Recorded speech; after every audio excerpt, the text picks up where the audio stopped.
Okay, now the story itself is based on the comic book series The Bulletproof Monk, written by Brett Lewis. He has worked on many famous 90s Cartoon Network shows such as Scooby-Doo, Dexter's Laboratory, and the Powerpuff Girls. He has also worked under DC Comics sub-branch Vertigo comic books. Now the comic book was published in 2002. Since then, it has been turned into an action movie directed by Paul Hunter. And apparently this movie was his last one because he hasn't made one ever since. So let's start the trailer!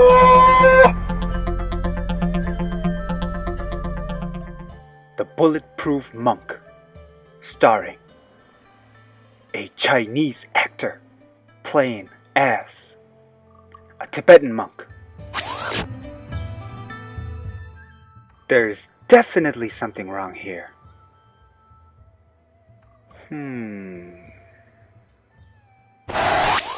Gravity-defying martial arts.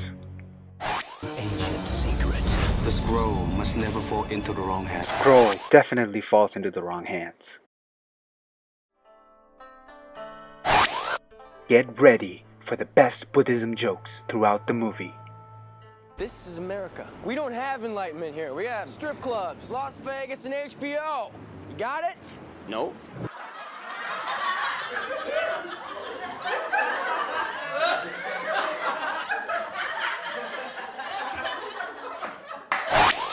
Starring a white guy playing as Car of Tibetan descent. Wait, hold on. This white guy is supposed to be of Tibetan descent? The white guy. He's not even Asian, let alone Tibetan. Now, there's some great Tibetan actors who could have played that role, or any other Asian guy could have played him. With that, the actor, at least it would be from the same continent. But no. Hollywood has to somehow whitewash every movie that comes out. What the f? Wait a second.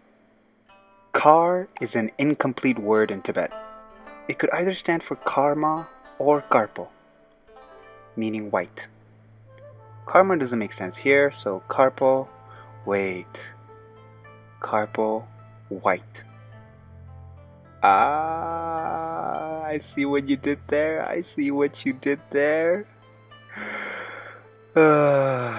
Okay, let's move on. Enlightenment. Enlightenment is an idea shared by both Buddhism and Hinduism. Now, since this channel is going to be all about Buddhism, I will talk about enlightenment from a Buddhist's point of view. Now, I do not consider myself as someone who knows a lot on Buddhism, even though I basically practiced and received teachings from many great Rinpoches and Lamas from around the world for basically my whole life. I am merely a vessel that can overflow at any time, meaning I have horrible short-term memory, worse than Dory the fish. And yes, I'm comparing myself to a fish. It's acceptable since I could have been a fish myself in a past life. So that's not fishists. Get it? It's a Buddhist joke. I could have been a fish. The idea of reincarnation. Wait, what was I talking about again? Alright, enlightenment. Now, enlightenment is the end goal for Buddhists, period.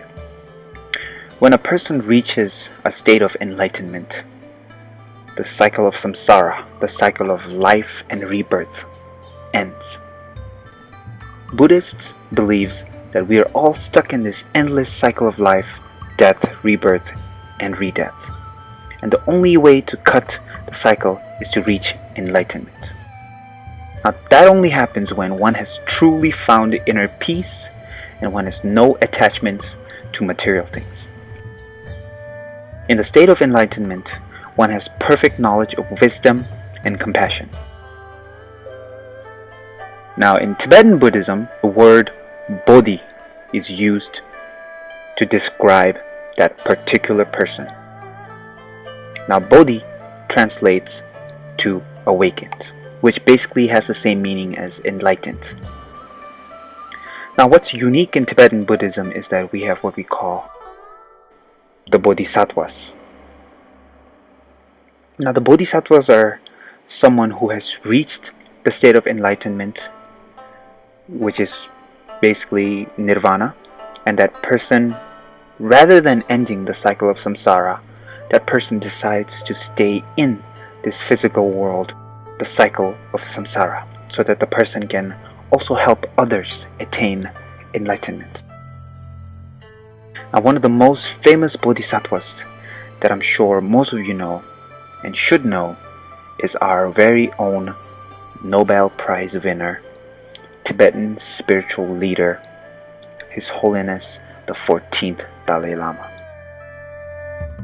Now the number 14th right away should tell you that there has been other 13 Dalai Lamas in the past, which means His Holiness has reincarnated 14 times to help us get our shit together, and we're still stuck here. With enlightenment comes great responsibility. That should be the motto of bodhisattvas. I mean, that is a never-ending responsibility that I don't want to be responsible for. Now in the movie, the first time enlightenment is brought up is through that joke. This is America. We don't have enlightenment here. We have strip clubs, Las Vegas, and HBO. But the actual state of reaching enlightenment is shown by the monk with no name. Now he reaches enlightenment after 60 years of running away from the Nazis. Now being enlightened means that the monk is knowledgeable, compassionate, has inner peace, and a sense of humor. Also along with the powers to dodge bullets just like in Matrix and defy the basic laws of physics just like any Chinese fighting scenes. Now the scroll plays a crucial role in the movie, since that is what the monk is trying to protect from the Nazis. The scroll itself can be represented as the Buddha's teachings.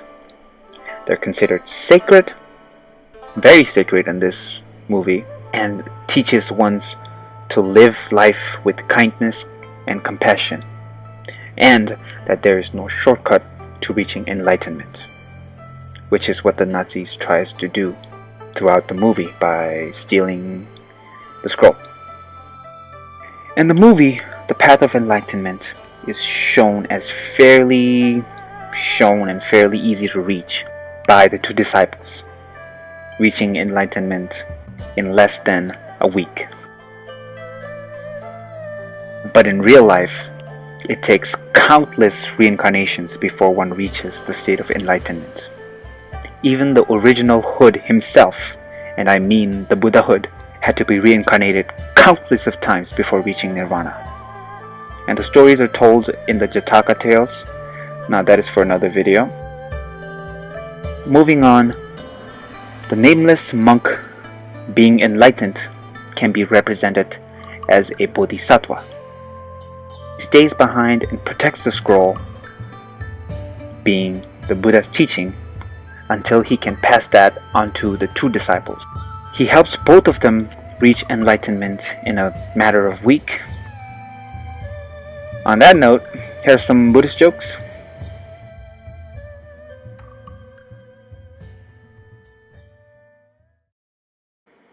Hey guys, thank you very much for watching the first video of my YouTube channel. If you're interested in more videos like this, give this video a thumbs up and subscribe so I know you guys are enjoying the content that I'm making. I have many other great videos in my mind, so I cannot wait to share it with you guys. If you guys have any ideas for future videos, leave them in the comments section below, and I'll make sure to take it into consideration. Thank you very much again, and may the peace be with you.